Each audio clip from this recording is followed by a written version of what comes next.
स्वागत है आप सबों का बायोलॉजी वाला। मैं कुश कुमार। लास्ट लेक्चर जो आप कार्बन एंड इट्स कंपाउंड देखे, उसका नया सीरीज बहुत जल्दी आपके लिए अवेलेबल होगा। आज मैं जो सेकंड लास्ट हमारा जो लेक्चर था खान सर के ऊपर, सपोर्ट खान सर, उसमें लास्ट में मैंने आपसे कहा कि पढ़ाई को कैसे आसान किया गया, या खान सर ने या बहुत सारे ऐसे टीचर्स हैं जिनको श्रेय मिलना चाहिए, जिन्होंने बच्चे में ये शक्ति जगाई जो बच्चे पढ़ना नहीं चाहते थे, उनके मेथड्स को देखकर, उनके इंटरेस्टिंग वे को देखकर पढ़ना चाहते हैं और पढ़ने लगे हैं। आज जो मैं बताने जा रहा हूं उनका शुरुआत मैं विनोबा भावे जी का बहुत ही सुंदर कथन है, उस कथन से करूंगा कि कहते हैं, किसी बालक की क्षमता को नष्ट करना हो तो उसे रटने में लगा दो। जी हाँ, देखिए आज जो बात हम करने जा रहे हैं ये बात है कि पढ़ाई इतना इंटरेस्टिंग हुआ कैसे। चाहे खान सर हो, चाहे अलग पांडे सर हो, या जो भी टीचर्स हो, जिन्होंने पढ़ाई को इतना इंटरेस्टिंग बनाया कि बच्चे बहुत एंजॉय कर रहे हैं आज पढ़ाई को और पढ़ना भी चाह रहे हैं और पढ़ भी रहे हैं, नो डाउट। देखिए, परिवर्तन संसार का नियम है और अच्छी बात है, परिवर्तन होना अच्छी बात है, बदलाव होते रहना चाहिए। लेकिन बदलाव का दिशा किधर है ये बहुत महत्वपूर्ण है। बदलाव अच्छी दिशा में हो रही है या बुरे दिशा में हो रही है। जैसे मैं बताऊं, पहले आपके घर में, हमारे घर में, या कभी आप शॉपिंग करने जाओ और कोई फटा हुआ कपड़ा ले आओ तो माँ डांटती थी, तुम्हें ठग लिया गया। आजकल अगर तुम सिला हुआ कपड़ा ले आओ तो माँ डांटती है कि तुम्हें ठग लिया गया। इसका मतलब कि फैशन के दौर में जो आप चल रहे हैं, यहाँ पढ़ाई को भी फैशन का रूप दिया जा रहा है। समझिए, बचिए और सोचिए। बच्चों को विकलांग किया जा रहा है, मार्क्स के पीछे दौड़ा कर, डिग्री के पीछे दौड़ा कर, मस्तिष्क से सोचने के लिए दिया गया है। आखिर ऐसा कौन सा शिक्षा विभाग में या शिक्षा व्यवस्था में बदलाव आया है? जो बदलाव आया है उस बदलाव को मैं आपको बताता हूं, आप बताइएगा ये सही दिशा में बदलाव है या गलत दिशा में बदलाव। इसी शिक्षा प्रणाली, इसी शिक्षा व्यवस्था के अंतर्गत हमारे पास हुआ करते थे Albert Einstein, Marie Curie, sir Isaac Newton, respected doctor APJ Abdul Kalam, JC Bose, Ramanujan, CV Raman, बहुत सारे ऐसे नाम जो मैं आपको गिनाऊं, जो अगर लिखने को बैठते थे तो पता नहीं अपना एक अलग ही सिद्धांत लिख बैठते थे। क्यों? आखिर उस समय कौन सा ऐसा सिस्टम था और अभी कौन सा ऐसा सिस्टम है कि लोग सिर्फ डॉक्टर, इंजीनियर और सिविल सर्विसेज के पीछे भाग कर रहते हैं? क्या ऐसा क्या कमी है? क्यों हम अपने पढ़ाई को एक सुंदर रूप क्यों नहीं दे पा रहे? क्या किताबी ज्ञान पाकर मार्क्स ले आना ही ज्ञान है? अगर उस किताबी ज्ञान का कोई यूज हमारे लाइफ में हो ही नहीं, डॉक्टर्स बनने के बाद, इंजीनियर्स बनने के बाद आपसे कौन पूछने जाता है कैलकुलस क्या है? आपसे कौन पूछता है कि a + b का होल स्क्वायर क्या है? तो आज हमारे देश में टेक्नोलॉजी, कहते हैं आवश्यकता ही आविष्कार की जननी होती है। आज तो नीड बढ़ गया है और साइंटिस्ट घटते चले जा रहे हैं। मेरे दोस्त, साइंस में वो ताकत है ना जो ब्रह्मांड को हिला सकता है। समझिए, अपनी क्षमता को पहचानिए। अब बात करते हैं, आप कहिएगा कि आप तो क्यों बताने वाले थे। आइए, ये जो परिवर्तन हुआ है, इस परिवर्तन को समझने की कोशिश करते हैं। आखिर पहले साइंटिस्ट ऐसे क्यों हुआ करते थे और आज ऐसा साइंटिस्ट ना बनकर वही चीज पढ़ने वाले डॉक्टर, इंजीनियर कैसे बन रहे? देखिए, आप जितने भी साइंटिस्ट का स्टोरी निकालिएगा ना, एक सिंपल सी सुनी सुनाई कहानी है। सर आइजक न्यूटन, आप सबों ने नाम सुन रखे। कहा जाता है कि ग्रेविटी की खोज उन्होंने करी। कुछ जगह देखिएगा तो आपको ब्रह्मगुप्त सेकंड का भी नाम मिलेगा कि उनसे लगभग 100 साल पहले या 1000 साल पहले, पता नहीं, उन्होंने खोज किया था। लेकिन मैं आपसे बताता हूँ, खोज किन्होंने भी किया ये हमारा मकसद नहीं है। हमारा मकसद ये जानना है कि वो साइंटिस्ट हुए कैसे, उन्होंने पढ़ाई को आसान किया कैसे, या खान सर या अलग सर अभी भी पढ़ाई को आसान क्यों कर पा रहे हैं। और हमारा क्वेश्चन भी यही है। आइए देखिए, होता क्या है। उस समय अल्बर्ट आइंस्टाइन खाना खाते हैं और खाना खाने के बाद बगीचे में घूमने को जाते हैं। जिस समय वो भ्रमण कर रहे होते हैं, एक पेड़ के पास सब खड़े रहते हैं और उनके बारे में मैं बताऊं कि वो अपने आप को बिजी रखने वाले आदमी हुआ करते थे। तभी क्या होता है कि पेड़ से सेब गिरता है। अगर सेब गिरता, उस समय वो भी स्टूडेंट थे, नो डाउट, ठीक है, सभी लोग स्टूडेंट हैं, पढ़ा रहे हैं वो भी स्टूडेंट हैं, जो पढ़ रहे हैं वो भी स्टूडेंट हैं। कहते हैं ना, जो अच्छा सीख नहीं सकता वो अच्छा सिखा नहीं सकता। तो आपको हमेशा लर्नर होना पड़ता है। किसी को चीज़ को आसान करने के लिए, पढ़ाने के लिए आपको पढ़ते रहना पड़ता है, उस चीज़ से जुड़े रहना पड़ता है। तो एक बात बताइए आप लोग, उनके टीचर्स बताते होंगे कि कोई चीज़ ऊपर से नीचे गिरता है, बताते होंगे, पढ़ाते भी होंगे, और उनके साथ बहुत सारे ऐसे लोग होंगे जो बैठे भी होंगे। स्टूडेंट तो एक नहीं बनता होगा, बहुत सारे स्टूडेंट्स उनके साथ पढ़ते होंगे। उसमें से सिर्फ एक इंसान, उसने अपने पढ़ाई में क्या जोड़ा? क्यों।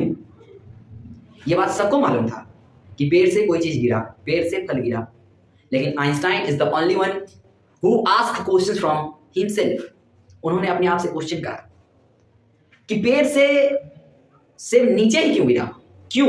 ये सब पकड़िएगा, क्यों, ये साइंस है। रटा रटाया चीज रट लेना, बिना सर्वेक्षण का रट लेना। तो मैं आपको जो बताना चाह रहा हूं, मैं आपको जो समझाना चाह रहा हूं वो ये कि साइंस को या किसी भी सब्जेक्ट को आसान करने के लिए आप डायरेक्ट किसी भी टीचर को एक्सेप्ट मत कीजिए प्लीज। आप उनसे क्वेश्चंस कीजिए, आप उसमें क्यों लगाइए,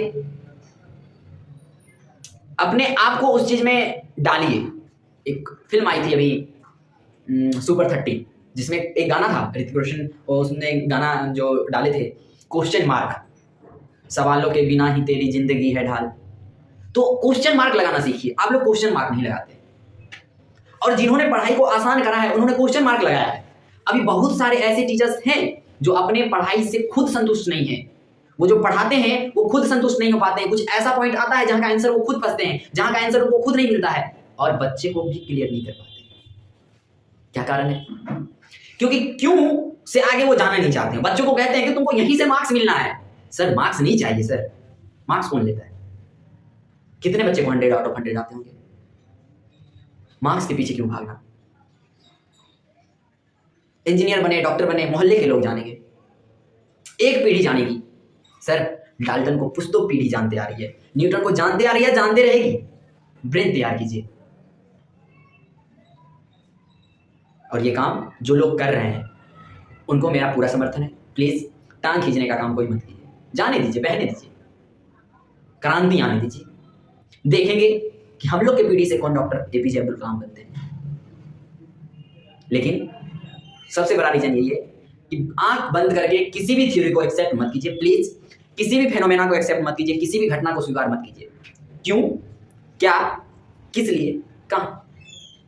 अब बच्चे को आप रटा देते हैं, वैलेंसी क्या है? The combining capacity of an electron is called valency, the combining capacity of an electron is called. अगर उसको बता दिया जाए कि ये कंबाइनिंग कैपेसिटी क्या है, ये कंबाइनिंग कैपेसिटी क्लियर नहीं हो पाता ना सर। लाइन लिखा हुआ है, रट लो। दूसरी बात, जो भी एस्पिरेंट हैं, बोर्ड के एस्पिरेंट हो या नीट के हो या आईआईटी के हो, मैं उनके लिए कहना चाहूंगा एनसीईआरटी में काट छांट मत कीजिए। अभी हमारे पास भी जो स्टूडेंट आते हैं वो कहते हैं सर एनसीईआरटी में कौन सा इंपॉर्टेंट है? यार मेरे एनसीईआरटी ही इंपॉर्टेंट है, वो तो खुद पतली सी बुक है। NCERT itself important. अगर उसमें कोई लाइन खींचा हुआ है ना, स्ट्रेट लाइन, दैट मीन्स वो भी इंपॉर्टेंट पॉइंट है। एनसीईआरटी को पकड़ के चलिए, इंपॉर्टेंट पॉइंट को पकड़ के चलिए, वो पॉइंट महत्वपूर्ण है। अब उसके अंदर काट छाट मत कीजिए प्लीज। इतने सारे जो बुक आप देखते हो, इतने मोटे मोटे, इतने सारे राइटर्स, उन सारों का नोट्स है वो। अब उनका नोट्स क्या बनाना, उनको पढ़ जाओ। दूसरी बात, पढ़ने के तरीके हैं। लोग कहते हैं एनसीईआरटी पढ़ना टिपिकल है। सॉरी सर, एनसीईआरटी में जहां वाई लगता है ना, वो आपके ब्रेन को चेक करता है, ब्रेन को। 10th के एनसीईआरटी में लिखता है कि एचसीएल का काम है मीडियम को एसिडिक कर देना, लेकिन वो एक पॉइंट बताता है मीडिया का काम है एसिडिक कर देना, मीडियम को एसिडिक कर देना, एसिड का काम। लेकिन तुरंत वो लिखता है what are the other functions of HCL. साहब इसका मतलब खराब हो गया, उसको पढ़ नहीं सकते। अब आपका ब्रेन काम करेगा, जो लिखा हो तो कोई भी पढ़ सकता है। ब्रेन का यूज कीजिए, आंख कान मुंह का नहीं। मैं सिर्फ लगा रहा हूं, सिर्फ आंख कान मुंह का नहीं। देखे, याद किए, भूल गए, 100 नंबर आ गया, मम्मी भी खुश, आप भी खुश, पापा भी खुश, गांव के लोग भी खुश। गांव के लोग खुश होंगे कैसे? लेकिन जिस दिन आप एक अपना अलग थ्योरी बनाइएगा ना, मजा आएगा, पढ़ने में मजा आएगा। इसलिए क्यों लगाकर पढ़िए। सबसे बड़ी बात, जिस चीज में आप क्यों लगाकर पढ़िएगा जीवन भर आपको याद रहेगा। भूलने का इश्यू खत्म। रट्टा सिस्टम खत्म हुआ तो भूलने का सिस्टम ऑटोमेटिक खत्म हो जाएगा। ठीक है, दोनों एक ही सिक्के के दो पहलू हैं। रट्टा सिस्टम आप खत्म कीजिए, रटने का सिस्टम मैं खत्म कर दूंगा, कुश कुमार फ्रॉम हेयर। और जो हमारे आने वाले सेशंस होंगे, मैं अपने YouTube चैनल से जितने भी कंटेंट होंगे पढ़ाई से रिलेटेड या आपके लाइफ से रिलेटेड, उस प्रॉब्लम को मैं सॉल्व करता रहूँगा। और इसी तरह बस आप प्यार देते रहें। बड़े हैं तो आशीर्वाद रूप में देते रहें, छोटे हैं अपना स्नेह बना कर रखें। क्योंकि हमारी उम्र भी अभी उतनी नहीं है, पता नहीं कि मैं भी क्या सही बोलता हूँ क्या गलत बोलता हूँ, लेकिन जितना अनुभव मैंने करा, जितना मैं पढ़ा एनसीईआरटी को, फिर मैं बच्चों को पढ़ाया, पिछले लगभग 3 या 4 साल से मैं पढ़ा रहा हूँ, तो मैंने इसमें यही पाया कि रटना तो है ही नहीं, ना बायोलॉजी में रटना है ना केमिस्ट्री में रटना है। और सबसे ज्यादा अफवाह इसी बात का उड़ा हुआ है कि बायोलॉजी और केमिस्ट्री रटने का सब्जेक्ट है। Sorry sir, I am sorry to say, सबसे इंटरेस्टिंग सब्जेक्ट यही 2 सब्जेक्ट है, बायोलॉजी एंड केमिस्ट्री। पढ़िए, मन लगता है, मजा लगता है, जिंदगी जी रहे हैं सर। खाएं, फूड पाइप से गया, स्टोमक है हमारे पास, दिखता है सर, सब कुछ दिखता है। Let's enjoy study, please don't cheat yourself. अपने आप से चोरी मत कीजिए, ब्रेन को तैयार कीजिए। शिक्षकों से भी मेरी यही अनुरोध है कि बच्चों को रटने तक सीमित ना करें, बच्चों को जाने दें। जितना क्वेश्चन, आजकल तो टीचर्स को इसी बात से दिक्कत हो जाता है ना सर, बच्चे पूछते क्यों, 2 दिन पूछते क्यों, कहाँ, किस लिए। आप कहते हो बच्चे डिस्टर्ब कर रहे हैं, क्लास को डिस्टर्ब कर रहे हैं। हम भी इसके शिकार हुए हैं सर। मैं अपनी बात बताऊं, जब क्लास 9th में मैं पढ़ रहा था, तो स्कूल में पढ़ रहा था, मैं उसमें ज़्यादा कोचिंग्स पर डिपेंडेंट नहीं रहा, तो और मैं एनसीईआरटी के अलावा दूसरा पढ़ता नहीं, तो उसमें ट्रिप्लोब्लास्टिक एक टर्म थी, तो मैंने पूछ दिया कि सर ये ट्रिप्लोब्लास्टिक क्या होता है। आप 12th में पढ़ोगे साहब, 12th में पढ़ना होता तो ट्रिप्लोब्लास्टिक इधर नहीं आता, इधर आया है, दैट मीन्स आपको बताना है, आप बताइएगा। और यही बिंदु पर काम करके खान सर, अलग सर या कोई भी दुनिया के टीचर्स वो क्लियरिफिकेशन करते हैं, वो डाउट में रखते ही नहीं है बच्चे को, डाउट टीच नहीं आता। जब डाउट टीच नहीं आएगा, प्रॉब्लम किधर से आएगा, और जब प्रॉब्लम नहीं आएगा तो बच्चे को पढ़ने में मन लगेगा। ध्यान रखिएगा इन बातों का। धन्यवाद, सत श्री अकाल। और जाते जाते एक रिक्वेस्ट है कि आप हमारी वीडियोज़ को देख रहे हैं, अगर अच्छी लगे, हमारी सोच अच्छी लगे, तो प्लीज़ इसे शेयर कीजिएगा और लाइक कीजिएगा, कमेंट करते रहिएगा, सब्सक्राइब करना मत भूलिएगा। धन्यवाद।